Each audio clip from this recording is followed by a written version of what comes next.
I went to eating 2 to 3 pounds of fatty ribeye with butter melted on it a day. And so I was eating way more calories, and yet I dropped weight and I felt better.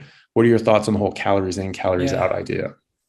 Yeah. So I think invoking thermodynamics in weight loss was one of the greatest tragedies of our understanding of human metabolism. And maybe even to say that another way, looking at nutrients as calorie sources, I think is unfortunate, because if we're looking at the calories, then we immediately develop a weight loss paradigm that is based on hunger, whether we know it or not. And when I want to kind of show this to my students, I will use this analogy, and I'll say, imagine, in fact, and I'll tell this to the listeners here. Imagine if I'm holding a buffet, a wonderful dinner at my home. It's a buffet, and I've invited the world's best chefs, and they're going to produce the best foods. They're going to make the best foods you could ever imagine. Come hungry. What would you do to come as hungry as possible? And always the consensus is two things.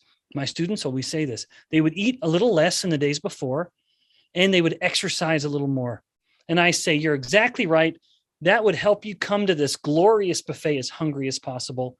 But do you see the problem with that? They just gave me this perfect two-step recipe to make hunger as strong as possible. That is the exact two things we've been saying for 50 years to help people lose weight.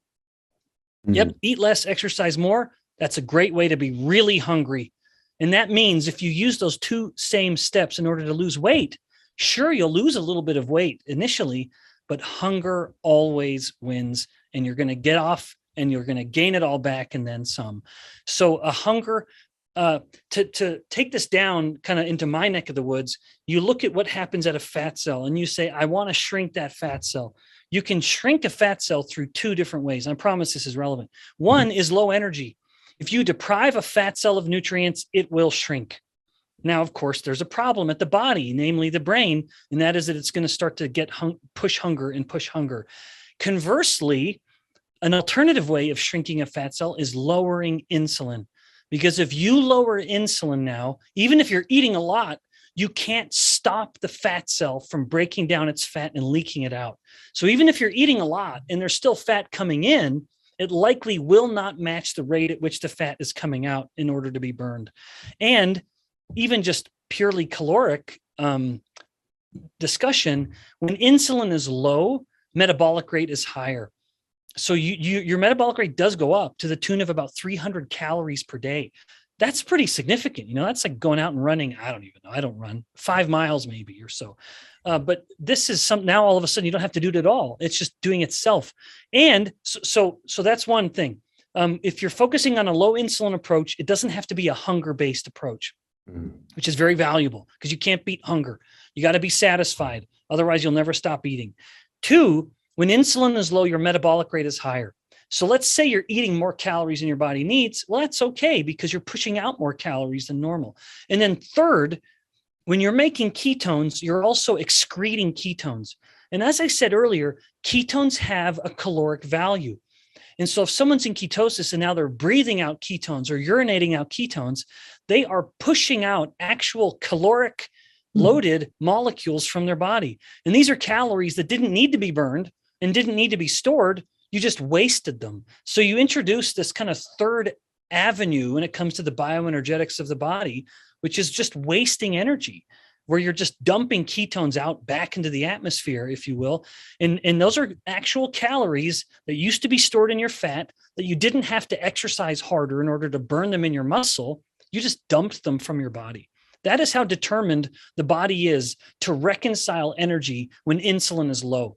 It's just thinking, if insulin's low, the body is thinking, I got all this energy and I just don't need it. Or I can't stop getting rid of it. I can't stop spending it and I can't stop getting rid of it. But that is because that's what insulin wants to do. Insulin wants to store. So it will slow metabolic rate and it will promote tissue growth. And that's not a bad thing. We need to grow sometimes. You know, we need insulin. I'm not saying it's bad. We just don't want it to be high. And when it is high, we want it to be very quick. It's acute. It's up and then it's back down. Yeah. And that's the thing too, is a very good point, is a lot of these people with different sorts of diets and weight loss, They are hungry. They're hungry all the time, and it's not really sustainable. And they end up. I think this is a major driver in eating disorders and disordered eating. Bulimia and anorexia, and they just get into this state. They have a very unhealthy relationship with food as well. I think when if you look at after the 1980s, after 1977, when the USDA declared that cholesterol caused heart disease, this changed how we ate. This changed how we approached food, and we had a lot of large rise in various diseases, but chronic diseases, heart disease, diabetes, cancer, obesity, autoimmune diseases, but also eating disorders. They all went on the rise to a significant degree, and that's what I think of. Yeah, you can lose weight by just starving yourself. But like people in Auschwitz lost weight too. It wasn't really, doesn't mean it's healthy. Doesn't mean it was good for them. And so I don't think that's a model that we should look to emulate. You mentioned Alzheimer's, but this is obviously something that's so prevalent, so important for people as they age and their brain health. And obviously everyone is justifiably very concerned about developing dementia and Alzheimer's. This is something that, again, is very new. About 50 years ago, 60 years ago, we did not see the numbers and the prevalence of dementia and Alzheimer's. This is something that people are calling type 3 diabetes now, which I've certainly heard, but I think that this would be something that you would know quite a lot about, I would assume. Yeah. Oh, yeah. Yeah. So this is an active area of research topic in my lab now. The classic view on Alzheimer's is that it was a disease of plaques accumulating in the brain. And that paradigm has started to fall out of favor insofar as we have a lot of drugs now that will reduce plaques and it doesn't help the disease. And we have evidence from humans, from cadavers, people who died with and without Alzheimer's disease, people with no evidence of Alzheimer's disease, and they'll have a brain that has lots of plaques in it. And yet it didn't appear to force a compromised cognition at all. And this is provided an opportunity for the metabolic view of Alzheimer's to come in, which, and there's long been evidence for this. And you'd mentioned this term type 3 diabetes. People will use that term. I don't love it. I prefer insulin resistance of the brain because it's just more precise, but that's basically what it is. In insulin resistance, the brain has become affected, and it can't use insulin well enough to open up the glucose transporters to fuel the brain, because glucose is a primary fuel. And some of that glucose uptake is dependent on insulin opening the glucose transporters. Well, you have a compromised glucose uptake, which means the brain starts to go hungry. And that matters because the brain has a very high metabolic rate. And if it can't get all its energy from glucose, now you have an energetic gap. That gap could be filled by ketones. However, in the same person who's insulin resistant and not able to use glucose very well, they don't have any ketones because they're hyperinsulinemic. They have elevated insulin. And as you said, and we've mentioned repeatedly, insulin inhibits ketogenesis. And so the brain is swimming in a sea of glucose that it can't use. It's calling out for this life raft in the form of ketones that insulin simply won't let the brain get. And thus, we're left with a hungry brain. And there's evidence in humans to show that if you start to fill that gap with ketones, giving a person like a ketone ester, you do improve their cognition. They do start to think better. Not that we've cured the disease, nothing so grand as that, but we've helped tip it back a little bit. And that to me is a bit of a win in a disease where there are never any wins. Yeah. And so my view on Alzheimer's is, if you've already got it, if a loved one already has it, try to increase those ketones any way we can. If we want to keep it at bay, keep your brain insulin sensitive and give it some ketones from time to time. For goodness sakes, let it have some ketones, which is a preferred fuel if there is any preferred fuel. Hey everyone, really happy to announce a new sponsor for the show and for everybody down in Australia, Stockman Steaks, who are delivering high quality grass-fed and finished pasture-raised beef and other meats, flash frozen and vacuum sealed to your door, something that I've been enjoying a lot of myself recently as well. They also have a great range of specialty items such as high-fat keto mince and carnivore beef and organs mince with liver, kidneys, and beef heart as well. So use code Chaffee today for a free order of beef mince or another specialty gift along with your order at stockmansteaks.com.au, and I'll see you over there. Thanks, guys. Yeah, and just bypassing that insulin resistance is it just makes so much sense, and it's just a sneaky way of getting your brain working again. That's right. And that's another thing too. We've put everybody on a low fat, so-called heart healthy diet. But as you mentioned, the brain is primarily made out of fat. It's something like the solid components is about 70% fat, and 20% of those are just DHA. And that doesn't exist in plants. It doesn't exist in Nope. plant oils, seed oils. And then you have the very long chain fatty acids, 20 and 22 chain fatty acids, which again don't exist in plants. We're not very good at making them. We do make some. And but not enough. No, certainly not. Yeah. And so you have to get these from your diet. But we've been told since the late 1970s, earlier really, but officially since the late 1970s, the Pritikin diet came out. My father was a big proponent of that growing up, and there was just no fat in the house. And when I was growing up, which probably curtailed our own neural development and brain development, but every now and then my mom would get like bacon or like some fat things, and we just sort of look at this like, oh, you're supposed to eat that. Everything in your body was contraband. Yeah, everything in your body was just like this is life. This is everything you should be eating. But you were conditioned to this is gross, and you sort of feel, oh God, I can't believe I ate that. And but thank God I did succumb to my instincts a few times, enough to avoid irreparable damage. Yeah. Well, yeah. Poor little Tony. Yeah. Well, at least to a certain extent, because we look at our anthropologically, we look at the size of brains has decreased. Oh yeah. Like I think like 11% since the agricultural revolution. That's not genetic. That's purely environmental, and so. We all got robbed by a good 10% of our brains that's ours by rights.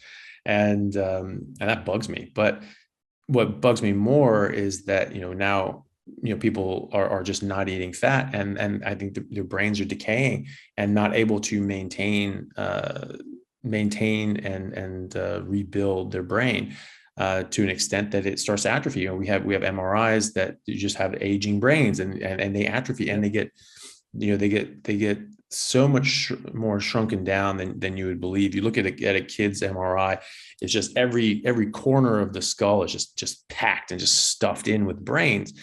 And early adolescence and adulthood is the same way. And then as you go, your ventricles, which are the spaces inside the brain that the cerebrospinal fluid flows around, or is formed in and then flows around. These are usually very slit-like in adolescence and early adulthood, and then they do widen and widen and widen, and then the sulci and the gyri, the sulci, the dips in between the folds of the brain, they just start widening and widening and widening. And you look at this, and it's like the actual mass of the brain has just decreased by such a degree. And when you think about how many billions of cells, of neurons are in the brain, like how many hundreds of millions or a billion or more neurons you basically have just wasted away. That is frightening to me. And then and so that would likely be a combination of not getting enough energy to the brain to maintain it, and also not getting sort of the requisite fatty acids to the brain. I can't help but think this is also a contributor to the increased depression and anxiety we have in adults and kids. And there are a lot, that's multifactorial, no doubt. But we also know that in strict adherence to vegan diets, suicidality goes up, depression goes up, neurological problems follow when the brain is deprived. And it could be coincidence. This is not my area of research. I'm just struck by the coincidence that we have a culture that is depriving the brain of its essential nutrients. And we wonder at this plague of depression and anxiety.